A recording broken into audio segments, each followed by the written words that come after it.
So may banig na rin. No? So kumpleto na. So at least, di ba? Di ba rin? Oh, this is the banig. Plastic mat para Oo. matibay-tibay. So kasha, actually. Dalawa palagi. Maluwas din. Maluwas to ha. Dalawa palagi yan sir kasi we want to separate yung mother and daughter and then father and son. Tapos yung ating mosquito net ay malaria treated. Malaria treated.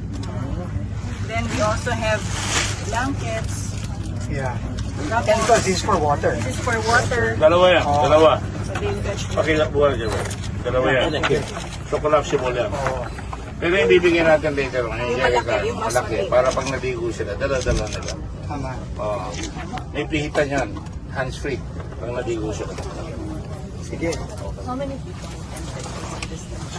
Minimum 5. But they can add more.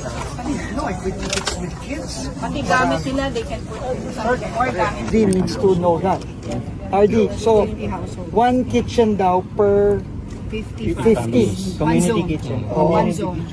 What about triage and Yung gitna yung mga community facilities. So we have a clinic for Okay. the triage. Then we have a child-friendly space para sa mga bata. Okay. And then we also have counseling, breastfeeding room, nakahiwalay din yun. Okay. Yun. So, nakahiwalay lahat yung mga nasa gitna siya para center, mapupunta ng mga tao. Kaya we actually, it's important to know ilan ba talagang mapupunta rito Well, para ma-design. nasa si Vice. Vice, I think what they need to know for this one is your estimate of how many do you think are going to be here for a while and how many will be here for the unforeseeable future kasi yung mga nawagan ng bahay. So we need to program the plan based on your needs. Actually, sir, their numbers right now sa dislocated family.